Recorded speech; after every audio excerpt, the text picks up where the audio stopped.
Hello, I'm Captain Moran, this is my Moranifesto, and you join me today with me in a rare state of fury. I'm not usually one for the redder shades of mood. In fact, I've only ever been angry 4 times in my life. The first was in 1986, when I failed to win the Blue Peter competition to design a garden in Liverpool, despite my entry clearly being the superior one. It had giant balloons in. Did anyone else have giant balloons in their entry? No, they did not. It was just some fucking hedges in the wholly predictable shape of a peacock. Oh, well done, Ranjit from Bolton. Slow hand clap for you. The other 3 times, meanwhile, have all obviously been in the gym, when asked to use items of equipment which would involve having my arms above my head for an extended period of time. I am not top dog in an upper body strength situation. Yes, that is apt to make me throw a medicine ball into a pile of crash mats while shouting, "This is stupid! Test me on grammar instead! I have a percentile writing strength! Test that with your stupid pulleys, you asshats!" So, here I am in my 5th ever rage, and it's about the EU referendum. I mean, fuck that. Fuck that stupid EU referendum. Fuck everyone having to be bothered with this fucking EU referendum. The days have just started getting longer. There is a thrilling mist of blossom in the air. But from now until June, we have to waste all this sunshine talking about, worrying about, and arguing about the fucking EU instead. And this shouldn't be our problem. Let's face it, until this referendum came around, no one cared about the EU. People just weren't running down the street screaming, "I can't stop thinking about Europe!" Like what eventually happens to Scott Disick. No one really cares. This was, let us be specific, only really a problem within a certain section of the Conservative Party, who have obsessively wanged on about it for years, in the same way that your mum goes on and on about the guy 4 doors down who's built a porch extension which, whilst legal, she doesn't approve of because it spoils the look of the street. The only person who really cares about us being in or out of Europe is the leader of the Conservative Party, because that's the person who has to listen to all the old white men, and it usually is old white men, in his party droning on about it. Usually the Prime Minister ignores them, but when the Tories started to hemorrhage voters to a ramshackle anti-immigrant, anti-EU party, UKIP, David Cameron clearly made a decision.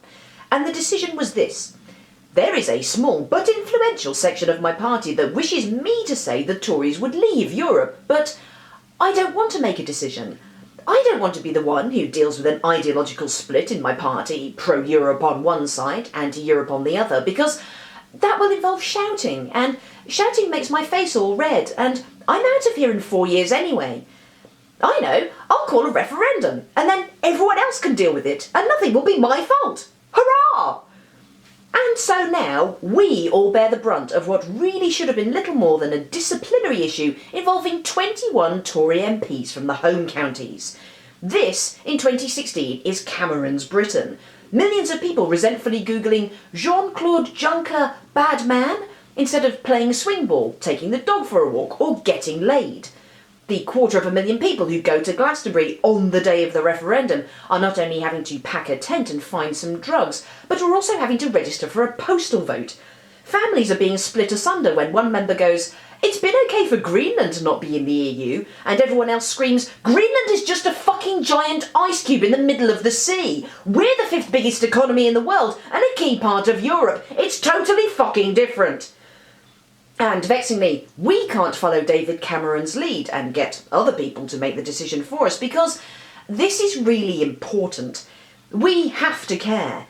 If Britain leaves the EU, what are the chances that Scotland and Wales, who are both pro-EU, will call their own referendums so they can remain in Europe? So there's the union split.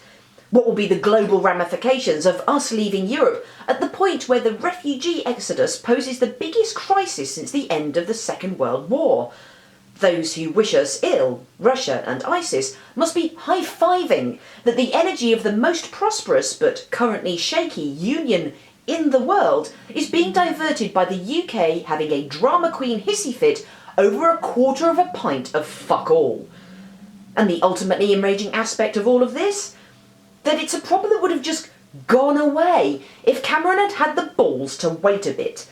Let's face it, Most of the people who don't like the EU are old. They will all be dead in 20 years. The EU debate was a subject that Father Time was all over. But instead, Cameron bottled it, and now we have to sort it out, right at the start of picnic season. Thanks, Captain Blameshift. Thanks a bunch.